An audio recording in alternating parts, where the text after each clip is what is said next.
Hi friends, அஸ்ஸலாமு அலைக்கும். Welcome to Raifa kitchen. நம்ம இன்றைக்கி பார்க்க போகிறது கேக் ரெசிபி தாங்க. கப் கேக்கு தான் நம்ம இன்றைக்கி வீட்டிலையே எப்படி செய்கிறதுன்னு பார்க்க போகிறோம். இந்த கேக் செய்கிறதுக்கு ஓவன் தேவையில்லைங்க, கப்பு மோல்டு கூட தேவையில்லை, இட்லி பாத்திரம் கூட தேவையில்லை.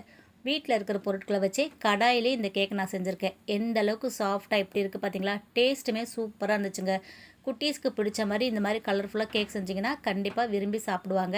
ரொம்ப ரொம்ப சுலபமான முறையில் தான் நான் செஞ்சுருக்கேன். நீங்களும் செய்யணும்னு நினச்சிங்கன்னா வீடியோவை ஸ்கிப் பண்ணாமல் பாருங்கள். அப்படியே நம்ம சேனலுக்கு இப்போ தான் ஃபஸ்ட் டைமாக வந்திருக்கிறீங்கன்னா நம்ம சேனலையும் சப்ஸ்கிரைப் பண்ணிட்டு வந்துடுங்க. வாங்க இப்போ வீடியோக்குள்ளே போகலாம். கேக் செய்கிறதுக்கு நான் வந்து 3/4 கப் அளவுக்கு சர்க்கரை எடுத்திருக்கேன். உங்களுக்கு நல்ல இனிப்பு வேணும்னா நீங்கள் 1 கப்பு கூட எடுத்துக்கலாம். இப்போ சர்க்கரையை வந்து மிக்ஸி ஜாரில் சேர்த்துட்டு நல்லா பவுட்ரு பண்ணிட்டு வந்துடலாம். இப்போ சர்க்கரையை பவுட்ரு பண்ணியாச்சு பாருங்கள். இது கூடவே வந்து நம்ம முட்டையை சேர்த்துக்கிறலாம். நான் வந்து 3 முட்டை எடுத்திருக்கேன். இந்த 1 கப் சர்க்கரை 1 கப் மாவுக்கு 3லேருந்து 4 முட்டை வரைக்கும் எடுக்கலாம். நான் இன்றைக்கி 3 முட்டை எடுத்திருக்கேன். முட்டை இதில் இந்த சீனியோடையே நம்ம உடச்சி சேர்த்துக்கிறலாம். இப்போ இதில் வந்து ஃப்ளேவருக்காக நம்ம வெண்ணிலா எசன்ஸ் வந்து இப்போவே சேர்த்துடலாம். அப்போ தான் முட்டை சர்க்கரை கூட சேர்த்து நல்லா அடித்து வர்றதுக்கு நல்லாயிருக்கும். 1 ஸ்பூன் அளவுக்கு நான் வெண்ணிலா எசன்ஸ் சேர்த்துருக்கேன். இதையும் சேர்த்துட்டு நல்லா நுர பொங்க இந்த முட்டையும் சர்க்கரையும் நல்லா அடித்து எடுத்துகிட்டு வந்துடுங்க. அப்போ தான் வந்து கேக் வந்து நல்லா சாஃப்டாக இருக்கும். நல்லா அடித்து எடுத்துக்கோங்க. நல்லா ப்ளஃபியாக நுர பொங்கி வரணுக்கு நம்ம அடித்து எடுத்துக்கலாம். இப்போ பாருங்கள், இதை நல்லா அடித்து எடுத்தாச்சு. இப்போ இதை ஓரமாக அப்படியே மூடி வச்சிடலாம். இப்போ ஒரு அகலமான பவுல் எடுத்துக்கோங்க. அதில் வந்து நான் 1 கப் அளவுக்கு மைதா மாவு எடுத்திருக்கேன். இதை வந்து நம்ம ஜலிச்சிட்டு எடுத்துக்கலாம். உங்களுக்கு மைதா பிடிக்கலைன்னா நீங்கள் கோதுமை மாவில் கூட இந்த ரெசிபியை நீங்கள் செய்யலாம். இப்போ மாவு சலிச்சு எடுத்தாச்சு. இது கூடவே நம்ம அரைச்சி வச்சுருக்கிற முட்டை சர்க்கரை கலவையை இது கூட சேர்த்துருங்க.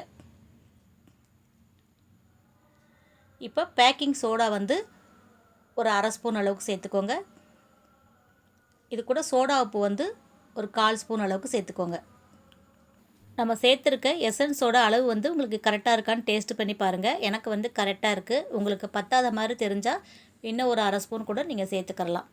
இப்போ மாவை வந்து இது போல் விஸ்கு வச்சு ஒரே பக்கமாக கலந்து விட்டுக்கிட்டே வாங்க.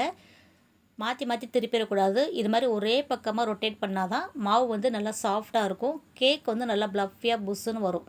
நம்ம திருப்பி அடிக்காமல் இந்த மாதிரி ஒரே பக்கமாக கட்டி இல்லாமல் நல்லா மெதுவாக கலந்து விட்டு எடுத்துக்கோங்க. ரொம்ப அடிக்க வேணாம். இது போல் ஒரே சீராகவே நீங்கள் கலந்து விட்டிங்கன்னா கரெக்டாக இருக்கும். இப்போ மாவு நல்லா கலந்ததுக்கப்புறம் இதில் 1/4 கப் அளவுக்கு நான் எண்ணெய் சேர்த்துக்க போகிறேன். எண்ணெய் வந்துட்டு வாசனை இல்லாத எண்ணெய், ரீஃபைண்ட் ஆயிலாக எடுத்துக்கோங்க. ஒரு 1/4 கப் அளவுக்கு எண்ணெய் சேர்த்துருக்கேன். எண்ணெய் சேர்த்துட்டு மறுபடியும் கலந்து விட்டுக்கிறலாம்.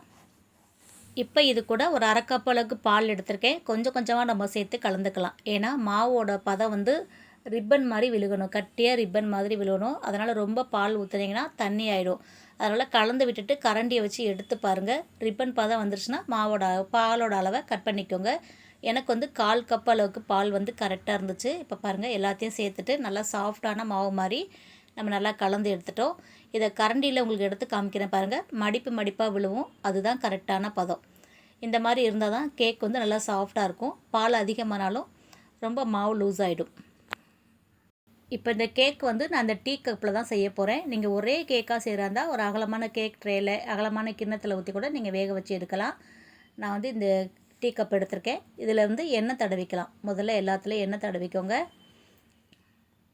அப்போ தான் வந்து நமக்கு ஒட்டாமல் எடுக்கிறதுக்கு ஈஸியாக இருக்கும். இது மேலேயே கொஞ்சம் மைதா மாவும் போட்டு தடவிக்கிட்டோன்னா இதில் நீங்கள் பட்டர் சீட் இருந்தால் நீங்கள் உள்ளே விரிச்சிக்கலாம். இது வந்து பட்டர் சீட் இல்லாதனால நான் வந்து எண்ணெய் தான் சேர்த்துருக்கேன். இது மேலே மைதா மாவும் சேர்த்து நான் டஸ்ட் பண்ணிக்க போகிறேன். கேக் எடுக்கிறதுக்கு நமக்கு ஈஸியாக இருக்கும்.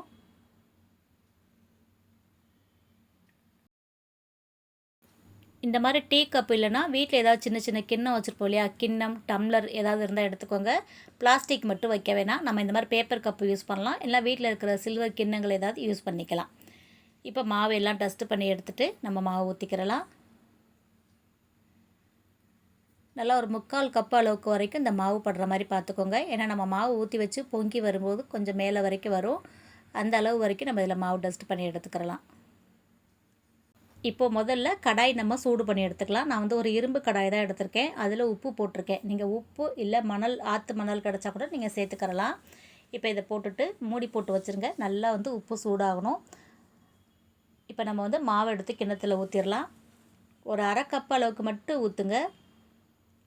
ஊற்றும் போது பாருங்கள் மாவோட பக்குவம் எப்படி இருக்குது பாருங்கள். இந்த மாதிரி விழுகணும். அப்போ தான் வந்து கேக்கு நல்லா சாஃப்டாக பஞ்சு போல் நல்லாயிருக்கும்.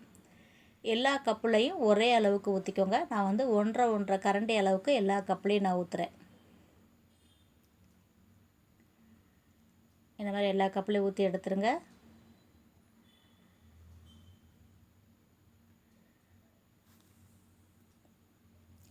இது மேலே நீங்கள் நட்ஸு போடுறதாலும் போட்டுக்கலாம். நான் வந்து இதில் டூட்டி ஃப்ரூட்டி மட்டும்தான் போட போகிறேன். உங்களுக்கு எந்த விதமான நட்ஸு, திராட்சை அப்படி எது பிடிக்குதோ நீங்கள் சேர்த்துக்கலாம். நீங்கள் மாவு உள்ளேயும் கூட அந்த டூட்டி ஃப்ரூட்டி கலக்கிறதா இருந்தால் நீங்கள் கலந்துக்கலாம். நான் வந்து மேலே மட்டும்தான் அழகுக்காக சேர்க்க போகிறேன். இப்போ இது எல்லாத்தையும் ஊற்றிட்டு இந்த மாதிரி டம்ளர் லைட்டாக தட்டி விட்டு எடுத்துக்கோங்க. தட்டி விட்டுட்டு இதில் அடக்கிக்கோங்க. அந்த உப்பு வச்சுருக்கோம் இல்லையா, அது மேலே வந்து ஒரு ஸ்டாண்டு வச்சு தான் அந்த தட்டு நம்ம வைக்க போகிறோம்.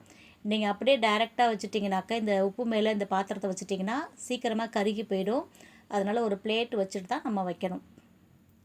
நீங்கள் எந்த பொருள் வச்சாலும் சரி, கீழே வைக்கிற பாத்திரத்துக்குள்ளே ஒரு பிளேட்டு, ஸ்டாண்டு ஏதாவது போட்டுக்கோங்க. டைரெக்டாக அந்த தட்டோ ஒரு கேக்கு ட்ரேவோ நீங்கள் வச்சுட்டிங்கன்னா கீழ்ப்பகுதி எல்லாமே பிடிச்சி போகிறதுக்கு வாய்ப்பு இருக்குது. இப்போ இது மேலே இந்த டூட்டி ஃப்ரூட்டியை அழகுக்காக போட்டுக்கிடுவோம். இப்போ பாருங்கள் உப்பு நல்லா சூடாயிடுச்சு. இதில் ஒரு ஸ்டாண்டு போட்டுக்கிறேன். இந்த ஸ்டாண்டு வந்து எனக்கு ரொம்ப உயரமாக இருந்துச்சு. இதை எடுத்துகிட்டு நான் வேறு சின்ன ஸ்டாண்டு ஒன்று வச்சுட்டு அதுக்கு மேலே தான் இதை வச்சுருக்கேன். இதை வச்சுட்டு நல்லா காற்று வெளியில் போகாத அளவுக்கு ஒரு மூடி போட்டு மூடி வச்சுருங்க. மூடி வச்சுட்டு குறைஞ்சது 20லேருந்து 30 நிமிஷம் போதும் இந்த கேக் வெந்து வர்றதுக்கு. கரெக்டாக ஒரு 15-20 நிமிஷத்துக்கு அப்புறம் எடுத்து ஒரு டூத் பிக் இருந்தால் குத்தி பாருங்கள். நல்லா வெந்துருச்சுன்னா நீங்கள் அப்படியே எடுத்துருங்க. அதுக்கு மேலே டைம் ஆகாது. நான் ஒரு 20 நிமிஷத்தில் எடுத்து பார்த்தேன். எனக்கு நல்லா வெந்திருக்கு பாருங்கள். குச்சியில் கொஞ்சம் கூட ஒட்டலை. ஏன்னா நான் வச்சுருக்கிறது இரும்பு கடாய். அதனால் நல்லா ஹீட் ஏறிடுச்சு. ஒரு 20 நிமிஷத்துலேயே நமக்கு நல்லா வெந்து வந்துருச்சு. தொட்டு பார்க்குறேன் பாருங்கள் எந்த அளவுக்கு சாஃப்டாக பஞ்சு போல் இருக்குது பார்த்தீங்களா. இப்போ இதை நம்ம அடுப்புலேருந்து இறக்கி கீழே வச்சிடலாம். இதை உடனே ரிமூவ் பண்ண வேணாம். ஒரு 10 நிமிஷத்துக்கு ஆற விட்டுருங்க. ஆறிடுச்சுன்னா நமக்கு எடுக்கிறதுக்கு ஈஸியாக இருக்கும். இப்போ இதை இறக்கி கீழே வச்சிடலாம்.